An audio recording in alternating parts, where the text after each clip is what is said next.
Sir, നമ്മൾ നേരത്തെ പറഞ്ഞു മെഡിക്കൽ ആസ്പെക്ട്സ് ഇതിനെക്കുറിച്ച് പറഞ്ഞു. ഇപ്പോൾ UTI അല്ലെങ്കിൽ യൂറിനറി ഇൻഫെക്ഷൻ വന്നു കഴിഞ്ഞാൽ എന്തൊക്കെ ചെയ്യാൻ പറ്റും എന്നുള്ളതിനെക്കുറിച്ച് പറഞ്ഞു കഴിഞ്ഞു.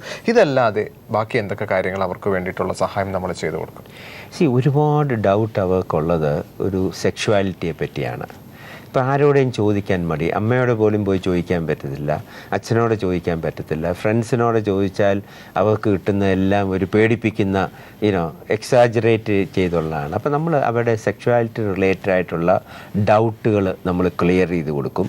അതിനകത്ത് ഊന്നൽ കൊടുക്കുന്നത് എന്താണെന്ന് വെച്ചാൽ സെക്സും സെക്ഷുവാലിറ്റി ഒന്നല്ല. സെക്സ് എന്ന് പറയുന്ന ഒരു ആക്റ്റാണ്. സെക്ഷുവാലിറ്റി എന്ന് പറയുന്നത് നമ്മുടെ ഒരു ആകത്തുകയാണ്. വേറൊരാളിനെ ഇഷ്ടപ്പെടുന്നതും നമ്മളെപ്പറ്റി നമുക്കുള്ള ആ ഫീലിങ്ങിൻ്റെ ഒരു ആകത്തുകയാണ്. അപ്പോൾ അതിനകത്ത് ഏറ്റവും പ്രധാനം എന്ന് പറയുന്നത് മറ്റേ ആളിനെ അട്രാക്റ്റ് ചെയ്യാനുള്ള കഴിവ് നമുക്ക് വേണം. ആ അട്രാക്റ്റ് ചെയ്യുന്നതിനകത്ത് 3 ഭാഗങ്ങളുണ്ട്.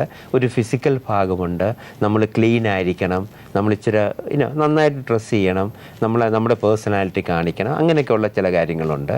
രണ്ടാമത് അതിനൊരു മാനസിക തലമുണ്ട്. മറ്റേ ആൾക്ക് ഇഷ്ടപ്പെടുന്ന രീതിയിൽ നമ്മൾ പെരുമാറാൻ ശ്രദ്ധിക്കണം. മൂന്നാമത് അതിനകത്തൊരു സ്പിരിച്വൽ തലമുണ്ട്. ഈ സ്പിരിച്വൽ തലം എന്ന് പറയുന്നത് അതൊരു റിലീജിയനോ ദൈവീകം അതല്ല.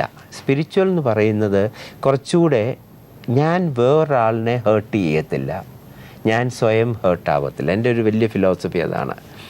നിവൃത്തി ഉണ്ടെങ്കിൽ ഞാൻ വേറൊരാളിനെ ഹേർട്ട് ചെയ്യത്തില്ല. അപ്പോൾ വേറൊരാളിനെ ഹേർട്ട് ചെയ്യാത്ത ഒരാൾ എൻ്റെ പങ്കാളിയെ എങ്ങനെ ഹേർട്ട് ചെയ്യാൻ പറ്റും? അതാണ് അതിൻ്റെ സ്പിരിച്വാലിറ്റി എലിമെൻ്റ് എന്ന് പറയുന്നത്. പിന്നെ അവർക്ക് പച്ചയായിട്ട് കാര്യങ്ങൾ ചോദിക്കാനൊരു അവസരം കൊടുക്കണം. ചോദ്യങ്ങൾ കൊടുത്താൽ ഈ ഇരിക്കുന്ന കൗൺസിലറുടെ മുഖത്ത് യാതൊരു ഭാവഭേദവും പറയാതെ കുഞ്ഞ് മക്കളെ ചോദിച്ചോ, എന്ത് വേണേൽ ചോദിക്കാൻ പറ്റിയ അവസരമല്ലേ. തീർച്ചയായിട്ടും സമയം കൈലി പീപ്പിളോട് സഹകരിച്ചതിന് ഈ അവസരത്തിൽ തീർച്ചയായിട്ടും വീണ്ടും കാണാം. ഇനി നിങ്ങളുടെ അഭിപ്രായങ്ങളും നിർദ്ദേശവും ഞങ്ങളെ എഴുതി അറിയിക്കാൻ മറക്കരുത്. അറിയിക്കേണ്ട വിലാസം നിങ്ങൾക്കറിയാം. To the producer, hello doctor people, Malayalam communications limited, Kaili towers, Palayam, Thiruvananthapuram 34. നിങ്ങൾക്ക് ഇമെയിൽ ചെയ്യാം hello@peopletv.in എന്ന വിലാസത്തിൽ. പുതിയൊരു വിഷയവുമായി വീണ്ടും കാണാം. നന്ദി, നമസ്കാരം.